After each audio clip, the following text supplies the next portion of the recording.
guys, welcome back. I'm Pat. Well, you're not Pat.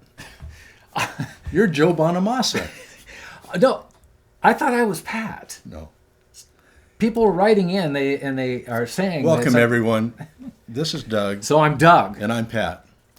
Okay, I'm Doug. Welcome back to the Doug and Pat Show. Thanks for that, Pat. See, there's a lesson to be learned out there for you guys, that I'm Doug and he's Pat. This show is about the practice amplifiers that were made by the major companies. That would be Fender and Gibson and Vox and all these companies in show one, and then we're going to continue to explore them in other shows. The practice amplifiers are have to have a criteria. They have to have one output tube on them. Right. And when the companies made them, they were just, that's actually what they were for, wasn't it? They were just like, they were little, so they were supposed to be practice amplifiers. And these are all vintage practice amps, and they're all tube practice amps. There's a lot of solid state things out there. Orange makes a little one, and different companies. All kinds of stuff. Yeah, and pretty much like the Doug and Pat Show does, we are pretty much going with the old stuff. You can access new stuff. We're not going to really get into a whole bunch of the technical part of it, because you guys can look that stuff up online, but we will talk about the output tubes and all that. Today in this show, we're going to go with, we have to start with Fender. Absolutely. Yep. And we have a 56 Champ, Tweed Champ. We have a 1965 Blackface Champ. And then we have a 58 Princeton that also has one 6V6. The later ones, as we know, went to two 6V6s, so this is an earlier one. In the Gibson range, we have the GA5, also known at the time as the Les Paul Jr. amplifier. And we have a couple of those. And then Pat has a very rare kind of a story about one, which is they made one for the Les Paul TV model guitar, which was the Junior that had the TV finished like a special. And this one is the Gibson TV model. It's in a different box. It's in a little bit different box. It's got a little bit different speaker in it. In fact, it's got a 10-inch speaker. Yeah, here's some photos of it as we're talking about it. And it, supposedly it's the same amp in it as a GA5. Les Paul Jr. Transformers say GA5 on them and all that. The whole thing. But the box is different. The box is different. It's a bit bigger to handle the larger speaker. So. And then we have an Epiphone Pacemaker, and obviously Gibson bought Epiphone in the late 50s, and so this amplifier, even though it's benched, I mean the badge on it, it's the old Epiphone badge, but it's the bikini logo. That's right. Yeah. Why do they call it that? Let's look no again. Idea. Let's look again. It is GA5. All the transformers are marked GA5 on it and everything, and it says GA5 has the same tubes in it.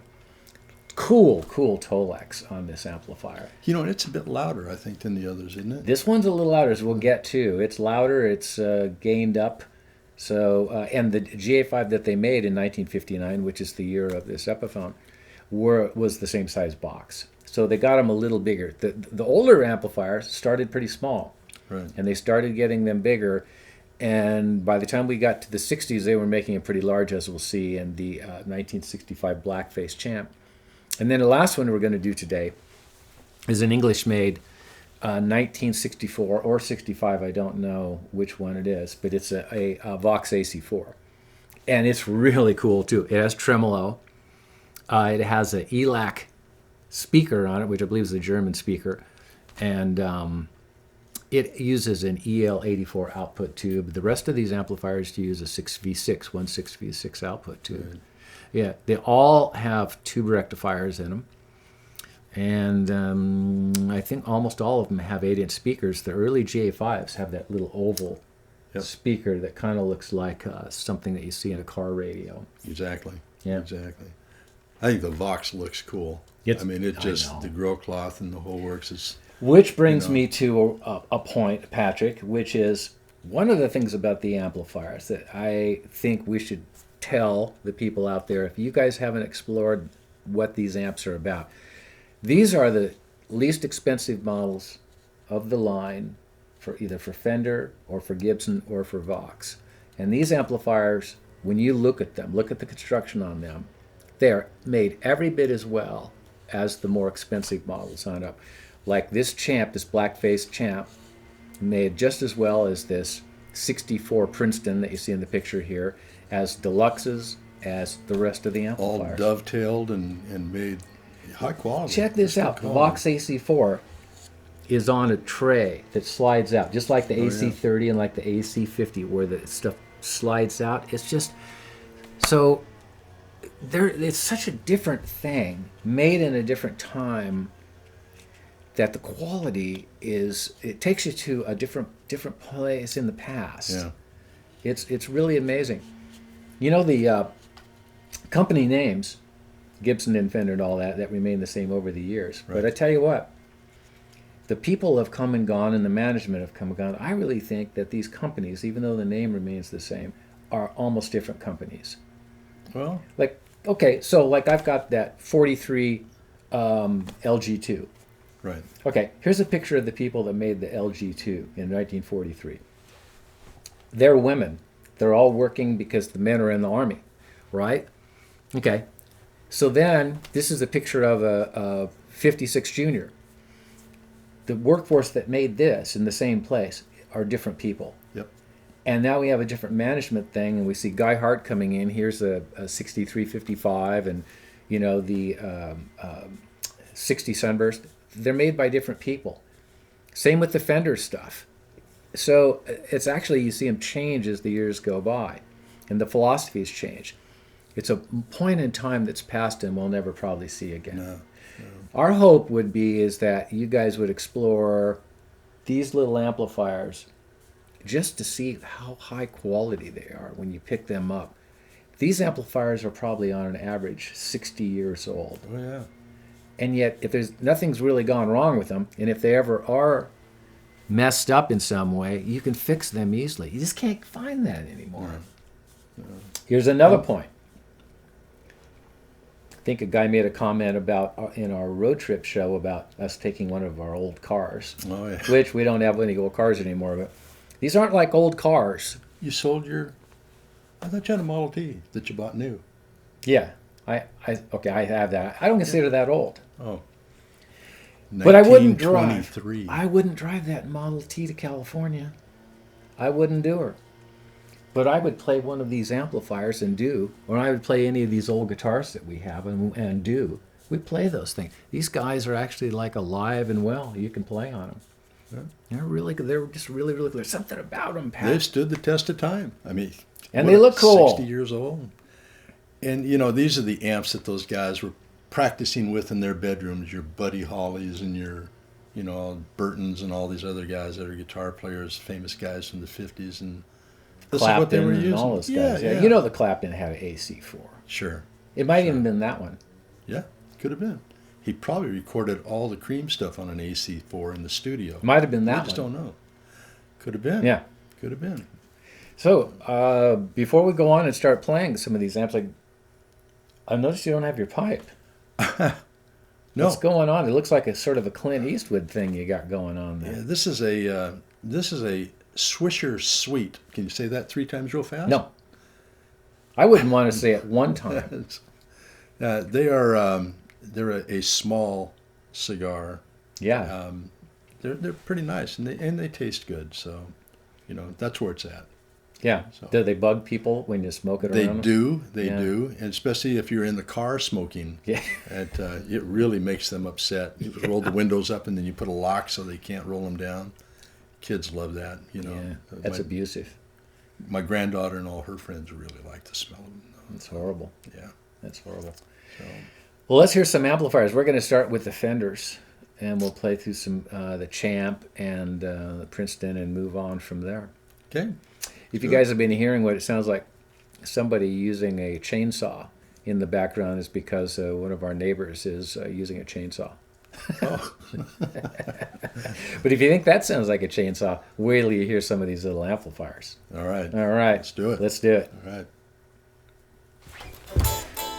Okay, so here we are with a 56 Champ.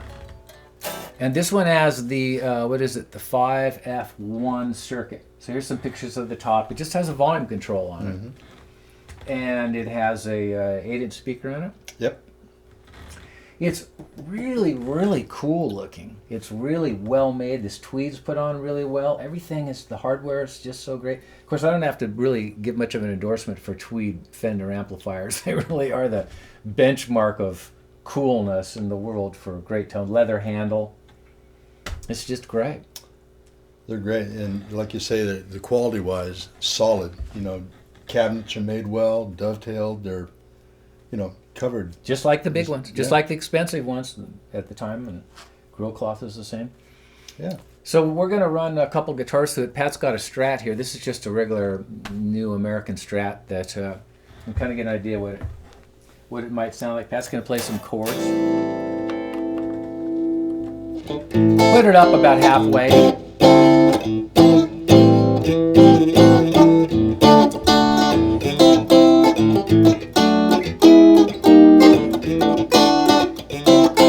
Sounds kind of like what you would think it would sound like. Let's flip it over yonder.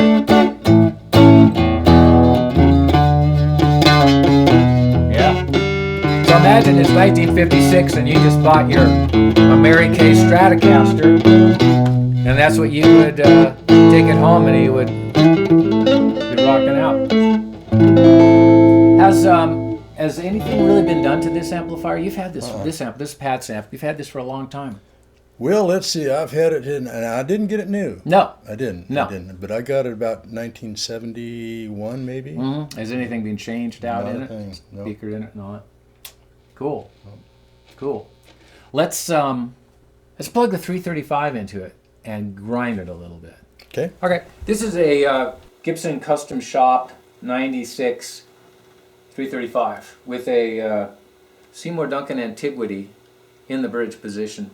Interesting thing about this pickup, it sounds really good in this guitar, and it didn't sound very good in Les Paul guitars. It's kind of, sort of gives you that idea that it isn't necessarily you can just pick up, something, pop it in the guitar and have it sound great. You have to kind of mess around with them, unfortunately, because that usually means you have to buy them, right? And you've tried several different pickups in that guitar. Yeah, yeah. We have that rotating thing of pickups. Anyway, this is the Champ. It's now on halfway up.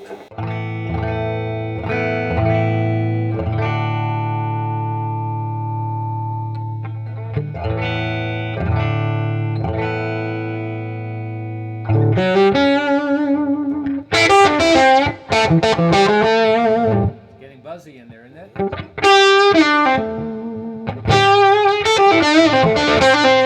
It really has that Tweed thunk to it. Just like this Big Brothers.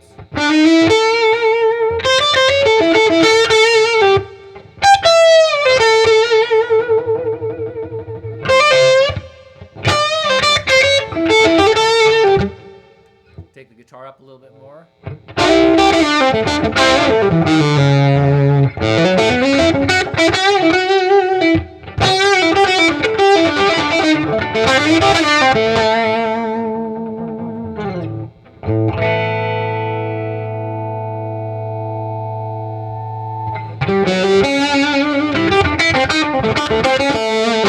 Now that's with that amplifier up maybe almost 3/4. You get that compression kick in there. It's really compressing it big time.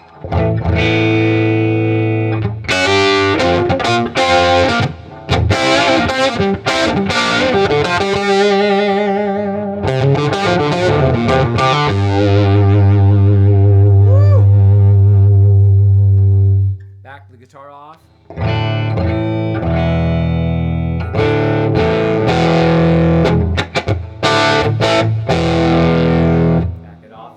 Don't even touch the controls on your guitar. Just pick softer.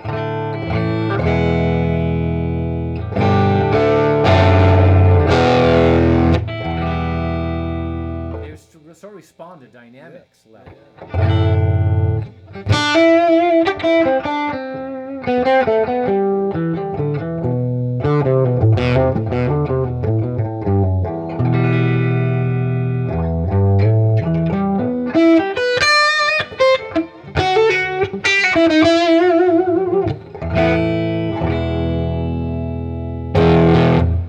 The sides are just cute. It is just unbelievable. we're also going to test next the big brother to that, which is the Princeton. And the Princeton in those days, and in the Tweed ones, it also only had one 6v6. Mm-hmm. And after that, they went to two 6v6s. And so this one, this Princeton that we're going to try next, qualifies as a practice amp. Right. This is a 58 Princeton that we borrowed from a friend of ours. What did I write down here? This has the 5F2 circuit in it. It's this almost the same tone circuit, or the same circuit, except it has a tone control on it, which you see from Same the picture. as the Champ. That's the Champ, is the one that we just saw. And it has an 8-inch speaker in it too. So it's in a bigger box. And then there's a couple Blackface Princetons over there that are two 6v6s, which are the ones we're familiar with. But cool looking amp. The quality is every bit as good as the Champ and every bit as good as all the rest of them. Leather handle and just the whole deal. It's just great. Shit with this Stratocaster thing.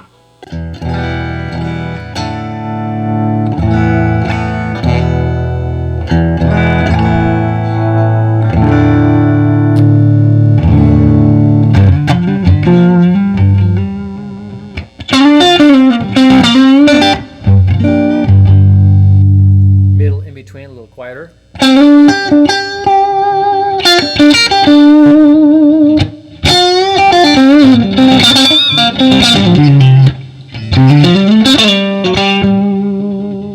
Classic combo here, Patrick. So what's it? Did they get anything special for pickups in this? Texas Specials is what this has in it. They're made in Texas. Oh, yeah, that makes them pretty special. Yeah, the special's built in, I guess.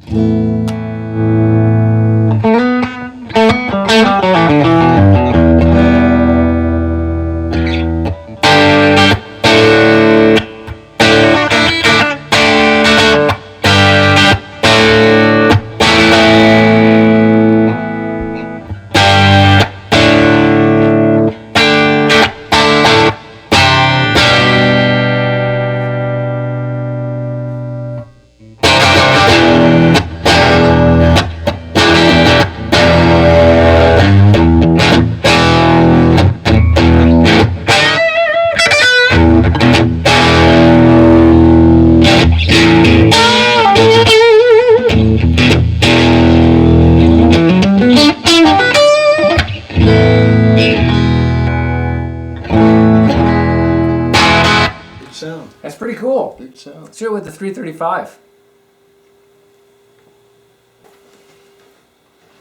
335 that we saw earlier.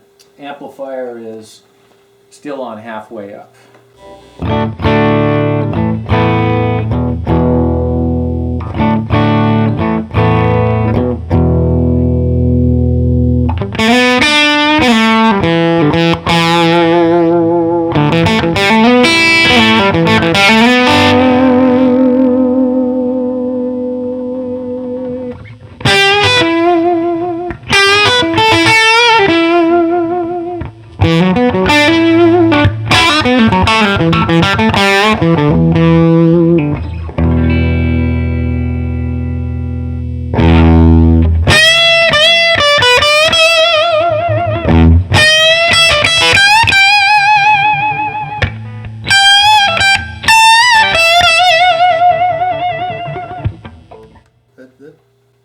It's really cranking. It is. It's halfway up. It's just really, it just sounds really cool.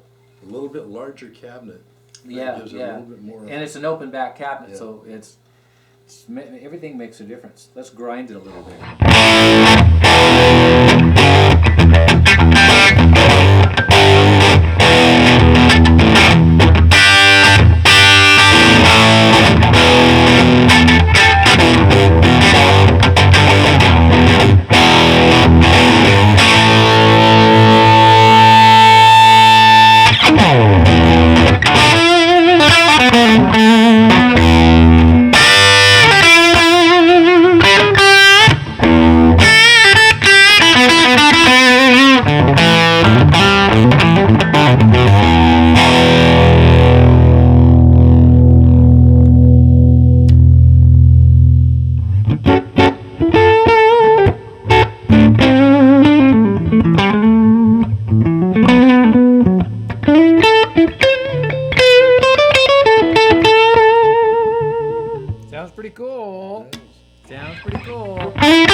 Sounds great. Yeah. Sounds great. I think in a later show, when we get into other Fender amplifiers, we might have to compare this Princeton to the Blackface Princeton too. Oh yeah. Yeah. Okay. On to the next amp. These are the Gibson GA5 Les Paul Jr. amplifiers. We have two of them. Yep. They're like in stereo, except they're not really in stereo. They could be in stereo. Now, were these sold as a package with a Les Paul Jr. guitar? I imagine they were deal probably was? offered that, don't you think? Otherwise, there probably really wasn't a reason to call them a Les Paul Jr. amplifier.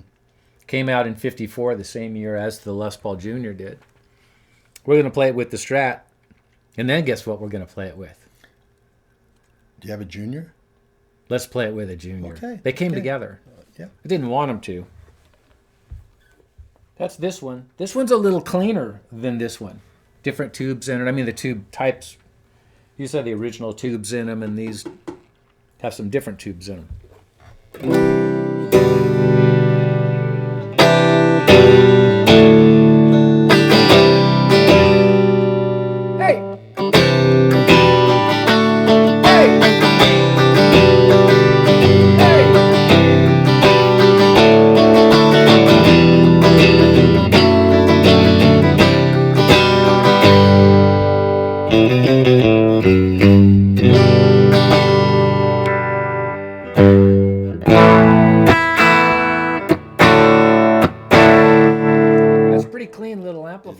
Pretty clean.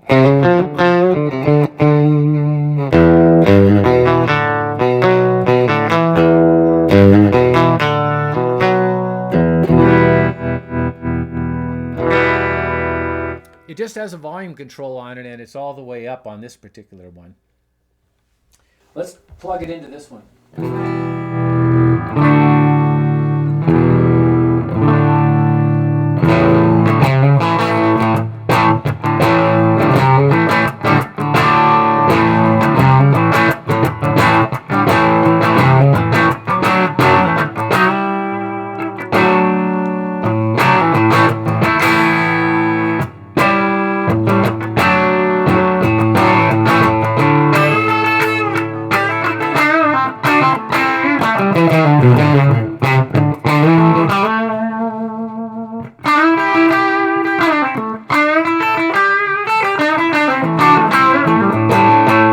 That's with the amp all the way up. This one's obviously a little dirtier. It's not any louder. No. Right where we are. They're not, these amplifiers, these little guys are not very loud. You know, but they're perfect for your bedroom at home, so you're not blowing the Yeah, family and I hate away to say it, but you know, if you had like some pedals you wanted to use, it'd be great for that because they have a really nice warm tone to them. Let's hear it with the Les Paul Jr. Okay. Okay, this is a 1956 Les Paul Jr. and this is a 1956 Les Paul Jr. amplifier. That's right. So this would be like we've used the Magic Sword cane and went back to 1956. You walk into Sherman and Clay in Portland, Downtown Portland. and this is what you would get. So you went in and you said, no, I really would like to get one of those TV models with the matching TV amplifier. Mm-hmm. And they would probably say, well, we don't have any of those, but we certainly have the Junior. I'm just sort of leading up to the talk about the TV amplifier pretty soon. Yeah, and you know, we might even be able to find a TV Junior guitar. Whoa, wouldn't that be fun? Okay, it's 1956. You're at home. And you go, sure wish I had more knobs on it.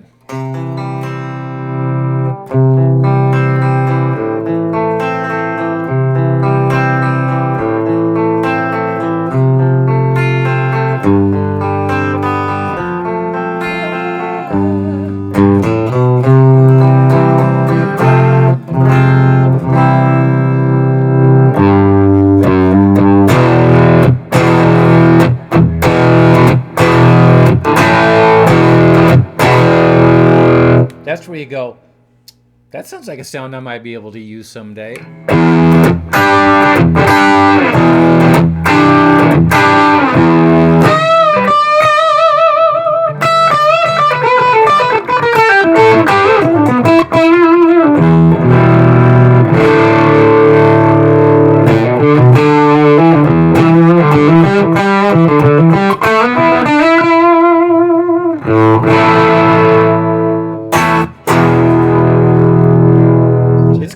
one-trick pony, but it's a good trick. That's right. And of course, it cleans up immediately. You just back off on the volume, or you just back off on the pick. They're so dynamic. The thing I love about this is it really sounds like a nice-sounding electric guitar through an amplifier, just really quiet. And when we have it mic'd up, we can make it as loud as we want. What do you suppose this setup cost back in 1956? About $125 for this, and I don't know, maybe $75 or $100 or something for the amp, maybe less. Yeah. We'll look it up, and it's probably running on the bottom of the screen right now, knowing our editor makes us look like dorks. Well, that's pretty cool. I'm going to put this guitar back into the vault. Okay. And just kidding. And then I want to talk about this TV model stuff, okay? Okay. Stay tuned. Now let's move on to a really unusual amplifier in the Gibson line that Pat procured. And it's really interesting because it's such low production compared to the GA5 Les Paul. This one's a Les Paul amplifier too, but this one is a Les Paul TV model. Now, we know that the GA5 is called the Les Paul Jr, so this one's called the TV model. So we just happen to have one of each, which is appropriate, I think. It is. For playing through the amplifier that has its name on it. But this amplifier kind of has a cool story to it, Patrick, that you can tell us. Just in that, according to Gibson Garage and Superior Music, who published the serial numbers of these guitars, they made one Les Paul TV model amplifier in 1955. Must have been in late 55. Yes. Yeah. And this one is dated October of 55. Yeah, the speakers puts it right about there. So too. It's quite possible. What are you saying? This is the only what are one. you saying? It's the only. It's very rare. First one. First one. The first one. That's what they say. So I think that's right. It has a different speaker in it, doesn't it, than the GA5? A 10-inch speaker, but the amplifier is the same exact amp as the GA5. So it's not louder. I think the larger speaker makes it a little bit clearer sounding, not as dirty sounding is what the GA5 is. The GA5 has a little oval speaker in it, the 5x7 oval. Yeah, and they obviously had to go to a larger box on this, Yeah. but still that speaker is really shoved in there. We show some pictures of yeah. it. It's really like, yeah, and the controls on it and all that are the same. It just has a volume control. I love that little TV set. Yeah. Fly a picture of that. Yeah, it's pretty cool. I wonder what it sounds like with a TV model. Let's find out. All right. They sound kind of like this.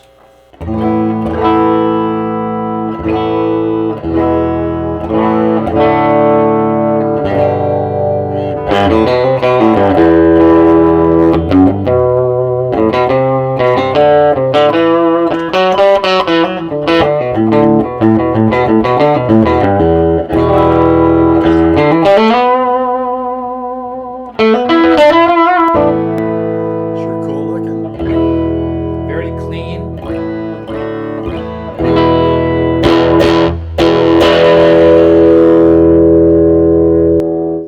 It's so interesting that this TV model is pretty clean, like the 57 GA5 that we tried out. Yeah. And then the 56 GA5 that we tried out was much ballsier, but it had newer tubes in it. Yeah. And these all have Dirtier. actually the original tubes in them. So I think that we're probably hearing the way that they spec'd out at the time. Even though maybe I don't think anything's been done to this, any of the filter caps or anything has been done to it. But it sounds very similar to the other one. A little bit bigger sound here for us because we can hear this 10-inch speaker in there. But that's pretty cool. Yeah. And lastly, what we're going to get to next is going to be the GA5 Gibson that they offered that they would then no longer called the Les Paul Jr. amp. They called it the Skylark. And we don't have one of those, but what we do have is the Epiphone version of it, which is known as the Pacemaker. It's the same amp, transformers and everything say GA5 inside. This is a really rare amplifier. Not as rare probably as this one, but it's rare. And we're going to try that one next and talk about it. Okay, let's do it. This is a 1959 Epiphone version of the GA5. They call it the Pacemaker, like we said a little bit earlier. Some changes happened after, I don't know, 56, 57. They dropped the Les Paul Jr. name off the GA5. And then it got bigger. This is the Epiphone version. The cabinet's about the same size. The Gibson has a little bit different border on it. This one has a very cool Tolexing on it, as you can see from the pictures. They switched from the GA5 kind of little luggage handle thing, like you'd see on a teenage girl's, record case from the time. Like the one you had. Like the two I have, yeah. Bought them on eBay for $5,000. They went to a very nice leather handle, which is a pretty cool handle for a little teeny amplifier. I mean, it's probably not that big of a deal, but dang, that's the sort of stuff when you get these little amps, you just go, that's a pretty cool handle. It's in really good shape. They changed the tube in it. So that black tube, whatever that thing's called. Is that the 5Y3? I don't know. No, that's 5Y3 is something else. Pat, what do you know? They changed the little black tube, which is a preamp tube, to a 12AX7.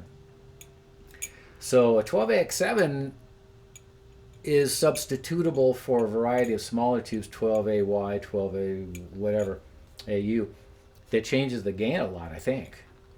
And this amplifier got loud. Still has the 8-inch speaker in it, Alnico 8-inch speaker in it, and but it's quite a bit different. All right. Love the logo.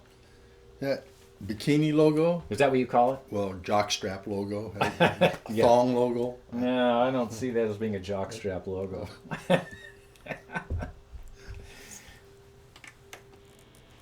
You gotta run it with the 335.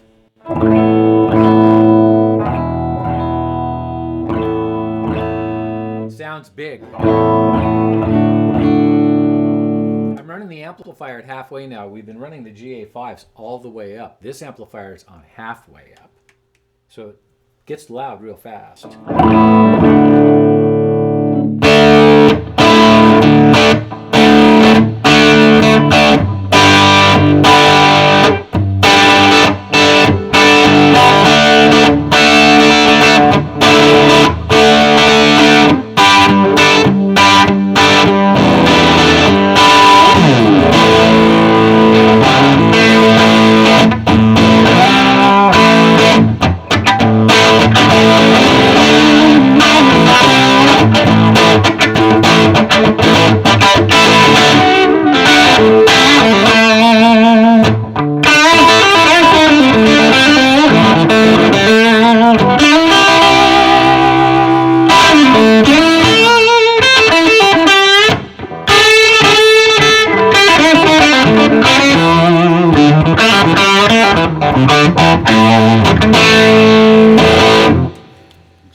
Wow, that sucker just gets gritty. I'm going to turn it up a little bit more.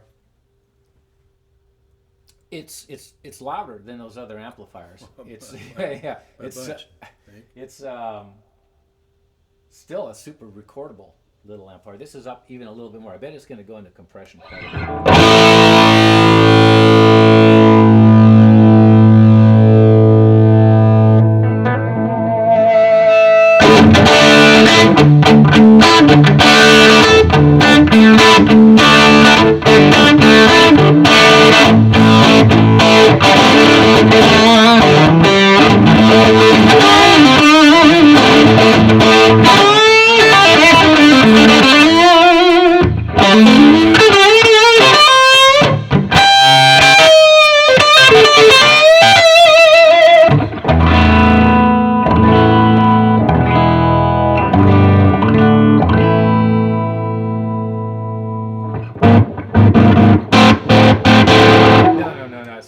What's it rated?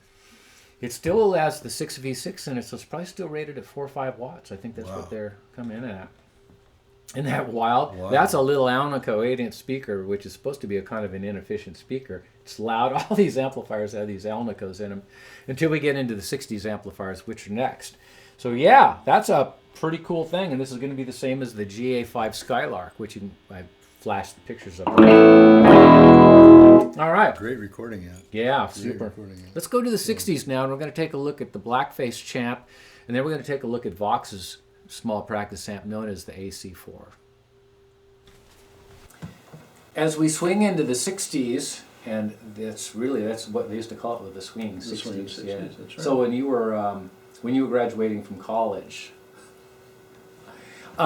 these are a couple Fender catalogs from 64, 65, 65, 66 that are pretty interesting. I got these from a music store in the mid-'80s.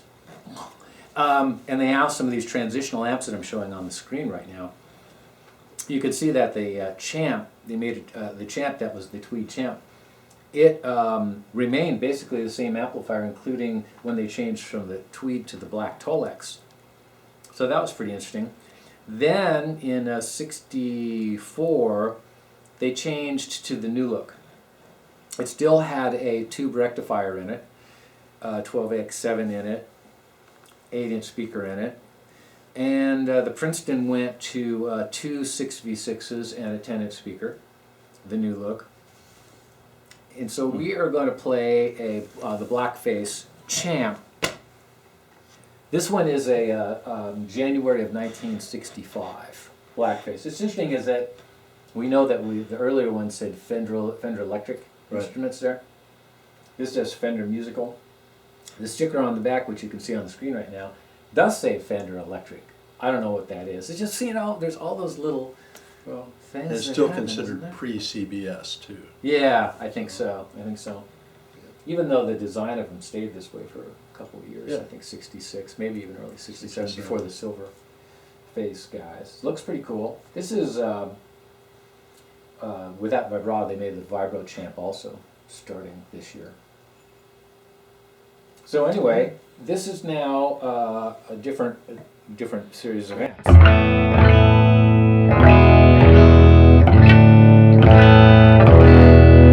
Sounds quite large.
Yeah, it's very fat. Has a different top end to it too, quite a bit. They added a tone control, 2 tone controls on it from the old one, bass and treble. Got to use them every once in a while, have them not do that. So that's a serious little sucker. This guy, I've had this amplifier since about 72. We've run everything. This amplifier is completely indestructible. What? Nothing. Couldn't quite hear you. Just my hearing aid. Quite indestructible. Just amazingly indestructible. We can't say enough about the durability of these amplifiers. I mean, so this amplifier is what, 50 years old now? Yeah. Yep. Jeez, people. That's what we're talking about. You're moving into a gigging amp type situation. It's right there. You know, a lot of guys are using them now. Champs and Princetons are now sort of going to be the new things. People can pedal them up, you know, and use them for all that stuff because they're so hi-fi and they're made really, really well. It's kind of heavy now compared to the old ones. But geez, it's a beast. It's just a strong amp. I would not hesitate to turn this amp on 10 like I just had it and play it for a night. Yeah, pretty cool studio amp also. Okay, let's move to England and let's see what they had to offer. Things were rumbling over there. They were rumbling over there. It's called right. AC4. This one has an EL84 output tube, the only one that we're using that has that. This one also has a tremolo circuit, and it has one of these really cool extra heavy metal on and off buttons that all these Vox amplifiers had. Hardwired in, has a tone control and a volume control. It has a 8-inch speaker in it. This amplifier is heavy. This is probably a 64, 65. Hard to say. There's no markings on the potentiometers in there. We mentioned it before, the build on it is so good. It's just cool the way that the AC30s are. When you take the back off, the amplifier chassis is mounted on a board and you slide it out just like the big guys. So there's no compromising in any quality at all. And they did the piping, yeah, everything on it, the grill cloth. Different than the American ones. Yeah. This is actually screwed together. It's not glued together. Tolexing's different. The piping's different. It's just an amazing amp. Has a voltage selector thing on there. It's pretty cool. See what it sounds like. Not as bright.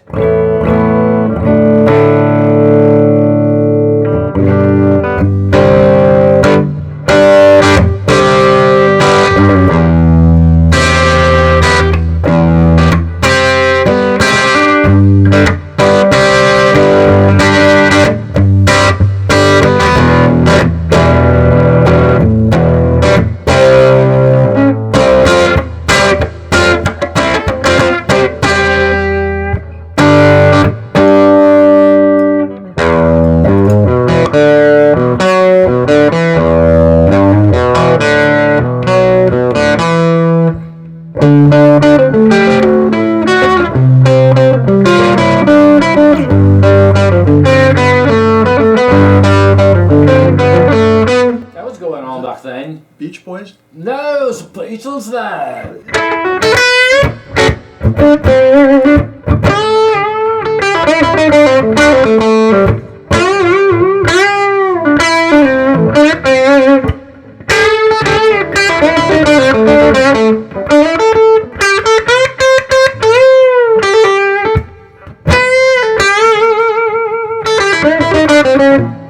Cool, huh?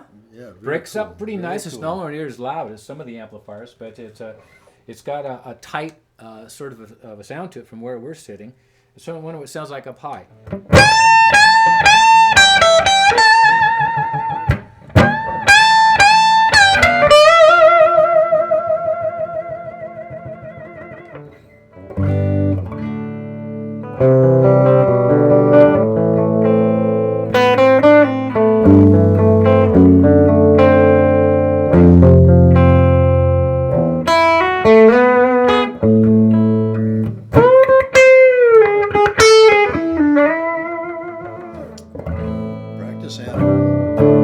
And then this amplifier is also, so this thing's about 50 years old, 51 years old. It just looks great, works great. I never had anything done to it. I've had it for a really long time. It's just a killer amp. Let's hear the tremolo. Tremolo is kind of funny. It's preset, so you can change the speed of it, but you can't change the intensity of it. It sounds sort of underwater.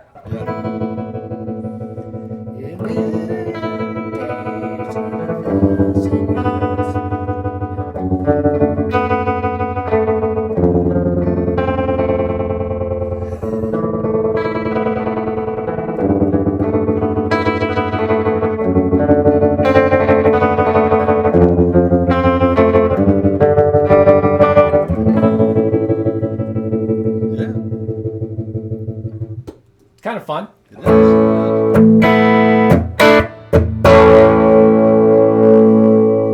Well, that's all we're going to do on these amplifiers today. We're going to try and round up a bunch more practice amps. This is show number 1. Your suggestions mean a lot to us, so when you send those in, we take them seriously. We're going to round up any practice amps that we can find. They're going to get funky, Oahu's, and anything that we can find that have one output tube in them, made as a practice amplifier from the old days. We're not doing any new amplifiers. Yeah. I mean, you can find those. And the idea also is that if there's anything of interest to you guys, then research it a little bit. There's so much information out there, like you mentioned, Superior Music and the Gibson Garage, and there's lots and lots of information that tell you about these amplifiers. They're great. They're great. They are cool. They sound good, for your bedroom and for small gigs. They're cool. They are cool. And lastly, if you haven't gone to the DougandPatShow.com, where you can see all the shows, we're updating the pictures with the amplifiers in them. And more importantly, you can go to the section known as the Doug and Pat Store Show, also known as Make Doug and Pat Rich. Well, we have apparel for you. If you're dating, you certainly know that wearing the new Doug and Pat Show hat and a t-shirt, everyone just loves those. That'll work well for you. And if you're not dating, but you want to, get yourself a t-shirt. You wouldn't believe what happens when you put one of those on. Unbelievable. Unbelievable. A chick magnet. Chick magnet. That's it. So anyway, I'm Doug. And I'm Pat. And we'll see you next time. Bye.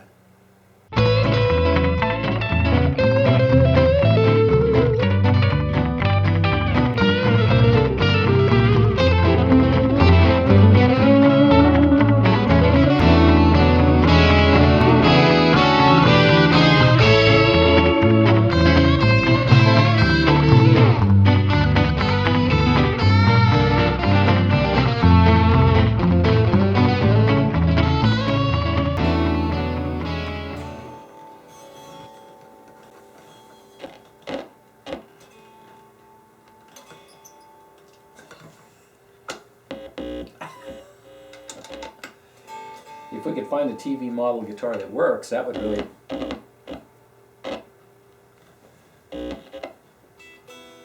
Cut.